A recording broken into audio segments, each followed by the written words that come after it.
আসসালামু আলাইকুম, সবাইকে স্বাগত জানাচ্ছি আরেকটি ভিডিওতে। আশা করছি সবাই অনেক ভালো আছেন এবং সুস্থ আছেন। ওকে, আমরা আজকের এই ভিডিওতে বাংলা সাহিত্যের প্রাচীন নিদর্শন বা বাংলা সাহিত্যের প্রাচীন যে সাহিত্যকর্ম তথা আদি নিদর্শন চর্যাপদ সম্পর্কে জানব। চর্যাপদের আমরা জানি চর্যা, চর্য বিনিশ্চয় এটির আরেকটি নাম, অর্থাৎ এই শব্দটিকে যদি আমরা বিশ্লেষণ করি তাহলে পাই চর্য যোগ আচর্য সমান চর্যাচর্য আর বিনিশ্চয়। চর্য অর্থ হচ্ছে পালনীয় বা আচরণীয়, আর অচর্য শব্দের অর্থ হচ্ছে পালনীয় নয় বা আচরণীয় নয়, আর বিনিশ্চয় হচ্ছে নিশ্চিতভাবে জানা। এখন ব্যাপার হলো চর্যাপদ আসলে কি? চর্যাপদ হচ্ছে বৌদ্ধ ধর্মের কয়েকটি গোত্র আছে, সম্প্রদায় আছে, তাদের মধ্যে একটি সম্প্রদায় হচ্ছে সহজচান। আর ধর্মকর্মকে সহজভাবে নিতে গিয়ে তারা তাদের চর্চার পদ্ধতি মূলত মোক্ষ লাভ, যাবতীয় জগতের যাবতীয় সব কিছু থেকে মুক্তি লাভ, লোভ লালসা কাম বাসনা ইত্যাদি যাবতীয় বিষয় থেকে নিজেদেরকে মুক্ত করার জন্য তারা একটি সাধন প্রক্রিয়াকে বেছে নেয়।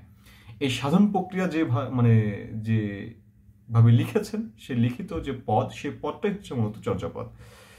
তো যাই হোক, চর্যাপদের আবিষ্কারের একটি বিষয় আছে, এই বিষয়টা সম্পর্কে একটু জানবো আমরা আজকের পর্বে।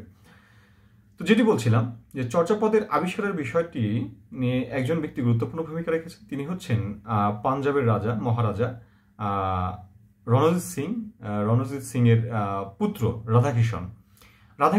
1868 সালে লর্ড লরেন্সকে তিনি অনুরোধ জানান যে প্রাচীন ভারতের যে পুঁথি সাহিত্য আছে, ভারতের যে প্রাচীন সাহিত্য বা পুঁথি সাহিত্য আছে, সেগুলো সংগ্রহ করার জন্য।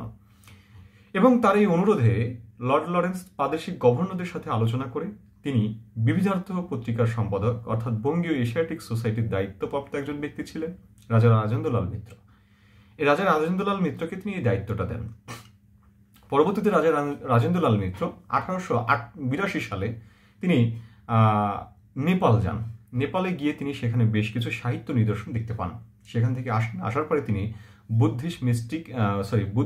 বুদ্ধিস্ট লিটারেচার ইন নেপাল নামক একটি গ্রন্থে তার যে গ্রন্থগুলো দেখেন সেই গ্রন্থগুলোর তালিকা প্রকাশ করেন আর কি।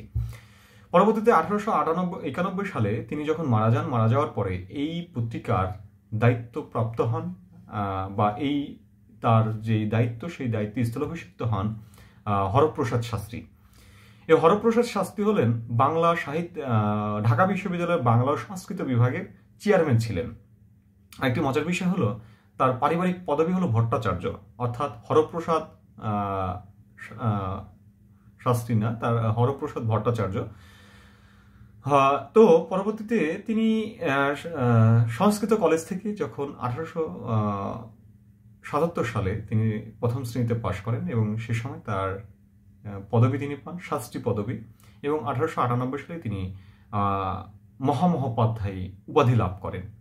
তো যাই হোক, এর পরবর্তীতে তিনি যখন দায়িত্বপ্রাপ্ত হওয়ার পরে 1897 সালে এবং 98 সালে তিনি নেপাল গমন করেন। নেপাল গমন করে তিনি উল্লেখযোগ্য কিছুই পান না এবং তিনি ফিরে আসেন। ফিরে আসার পরে পরবর্তী সময়ে তিনি 1907 সালে তৃতীয়বারের মতো আবার নেপাল যান। নেপালে গিয়ে তিনি এই সময় চারটা সাহিত্য নিদর্শন তিনি সংগ্রহ করতে পারেন। সেগুলো হলো, একটি হচ্ছে চর্যাচর্য বিনিশ্চয়, আরেকটি হচ্ছে সরহপদের দোহা, কৃষ্ণপদের দোহা এবং শেষেরটি হচ্ছে ডাকার্ণব।